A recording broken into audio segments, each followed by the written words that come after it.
Forget AI and crypto. The rich, they're buying metal boxes in parking lots, and it's making them millions. Smart money isn't chasing the sexy businesses, guys. While everybody else is fighting over the next AI startup or crypto play, billionaire investors are quietly buying up one of the most boring assets in America: self-storage facilities. Today, I'm showing you exactly why Wall Street and private equity funds are dumping billions into metal boxes in suburban strip malls, okay? We're talking 40% to 60% profit margins, recession-proof demand, and a business model so simple your teenager could run it. And here's where it gets interesting. There's one metric that makes storage facilities more profitable than almost any other real estate investment, guys. I'll show you exactly what that is here in a minute, and once you see it, you'll understand why the smartest investors in the room are betting big on boring. Here's what shocked me when I pulled the data. Self-storage has a 6.5% cap rate right now. Retail properties are at 5%. Office buildings are tanking even lower. Apartment complexes in most markets are struggling to hit 5%. But storage, 6.5% cap rate with 90% occupancy rates and profit margins that would make most business owners cry with jealousy. The average storage facility brings in $185,000 in annual profit. Not revenue, but profit. And here's the kicker, guys. These facilities succeed at 92% rate, while most small businesses are failing within 5 years. During the 2008 crash, when real estate was imploding, storage occupancy stayed above 80%. Some markets even went up because people downsizing needed somewhere to stash all their belongings. And once you see how the math works, you'll never look at those boring storage units the same ever again. You want to build real assets that generate revenue while you're not working? Then click the link for the free training. I'll show you the digital leasing strategy that brings in over $41,000 per month for me personally. My students are making $2,000 to $6,000 a month with this system. Same principles as storage: build once, rent it out, get paid every single month. But without the $2 million startup cost, right? The math is stupid simple, and that's why it works. Storage facilities print money because the unit economics are almost too easy.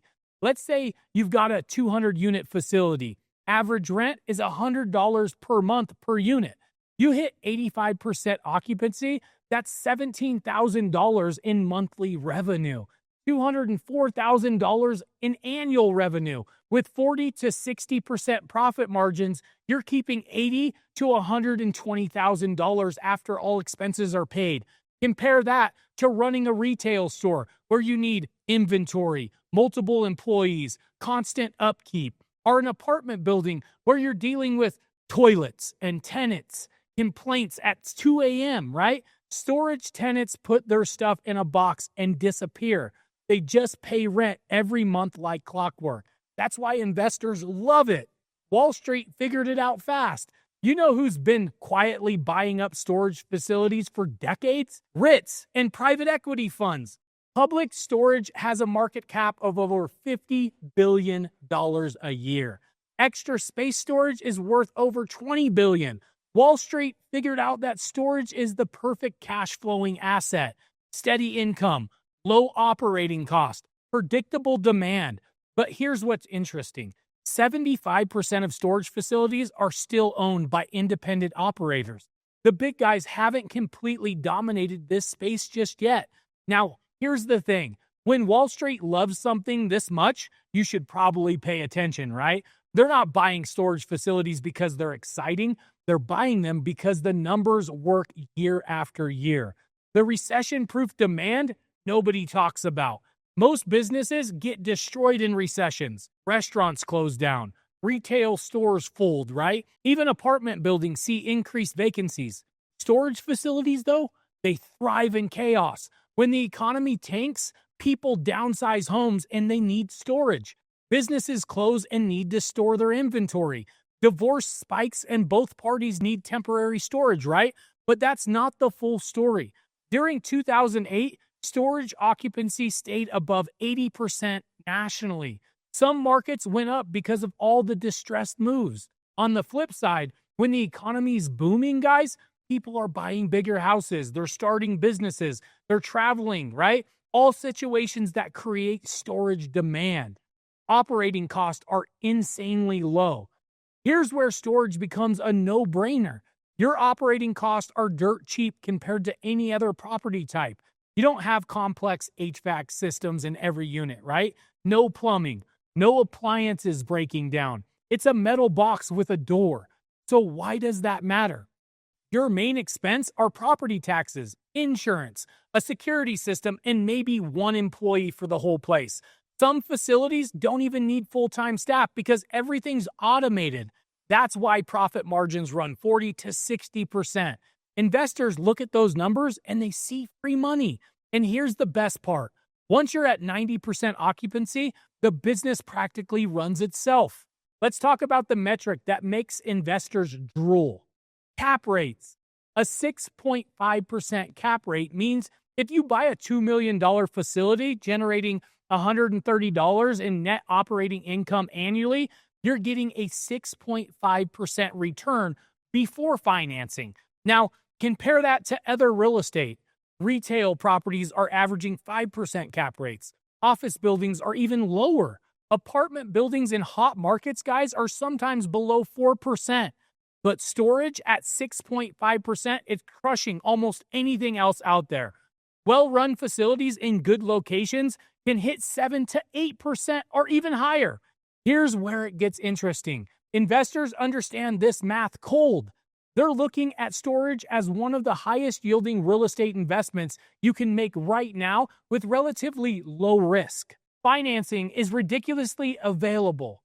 Banks love lending on storage facilities for one simple reason.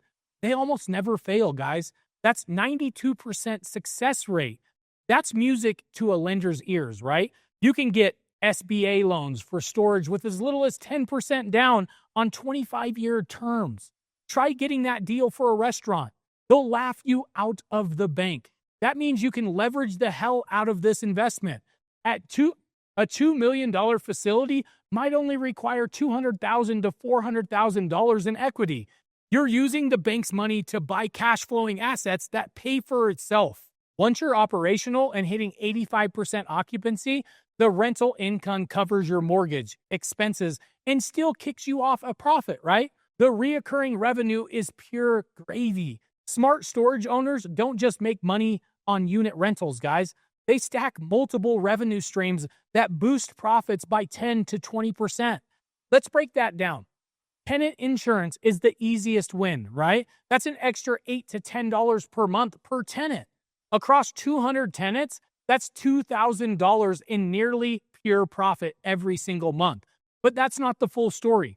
Climate-controlled units command 20 to 30% higher rents. RV and boat storage can have wait lists in some markets. Retail sales of locks and boxes, they add up fast as well. So stack these revenue streams and you're adding some serious profit. Every extra revenue stream improves your cap rate and increases the property's value. Technology multiplies your leverage here. Technology has made it possible to run multiple facilities with minimal staff.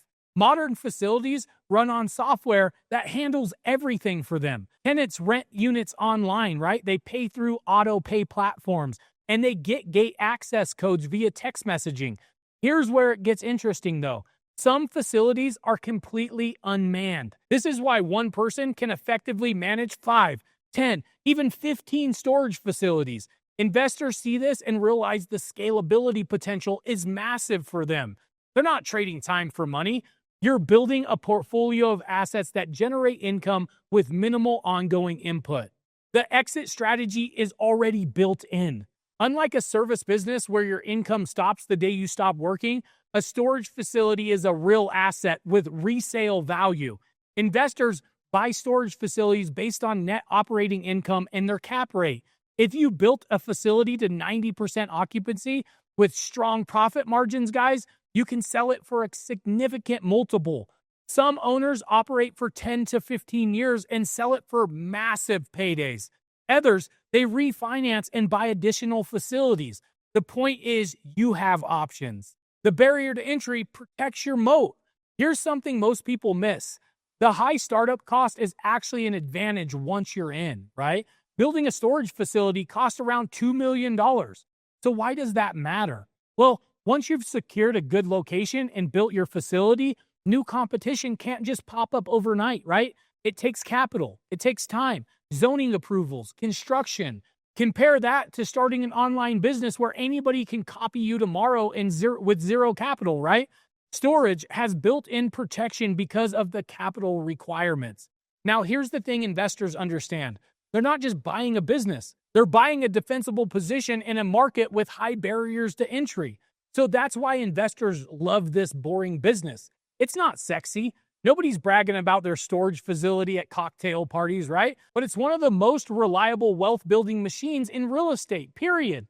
The math works. The demand is steady. The financing is available. The profit margins are fat, right? And the business model is so simple that success rates are through the roof.